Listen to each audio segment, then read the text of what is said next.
So here's example B. So we have cosecant of 17 pi over 6. So in this case, what we want to do is convert it to degrees. We have 17 pi over 6 times 180 degrees over pi.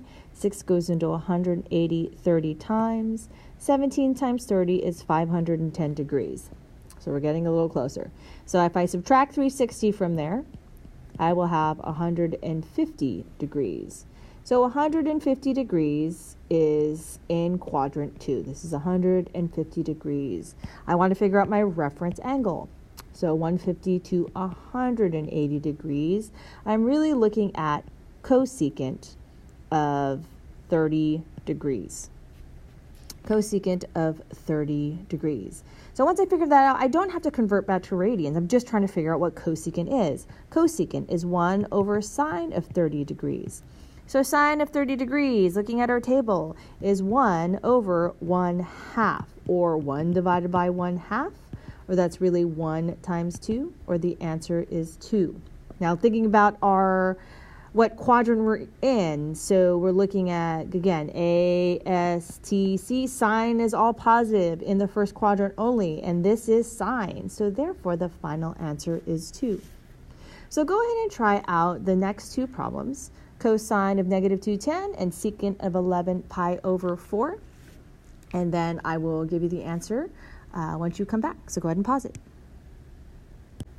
So we tried this out. For number 9, you should have gotten negative root 3 over 2. That is in quadrant 3. So cosine is definitely negative. So negative root 3 over 2.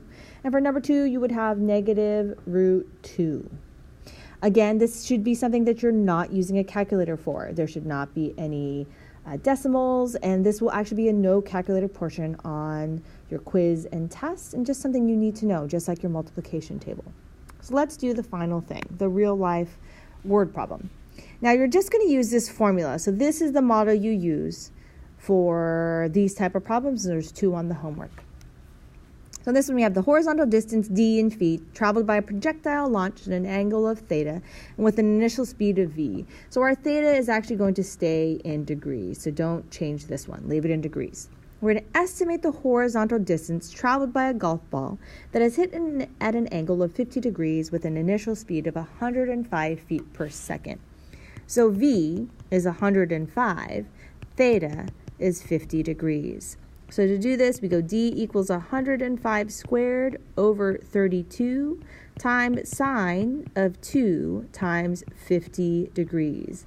Now you just plug it into your calculator, and so at the end, when you do that, your final answer will be approximately 339.3 feet.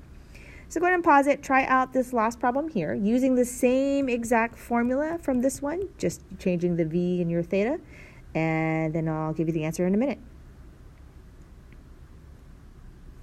So the formula is d equals, our v is 127, and then theta is 20 degrees, so 27 squared over 32 times sine of 2 times 20 degrees. If you try that out, your answer would be 14.6 feet.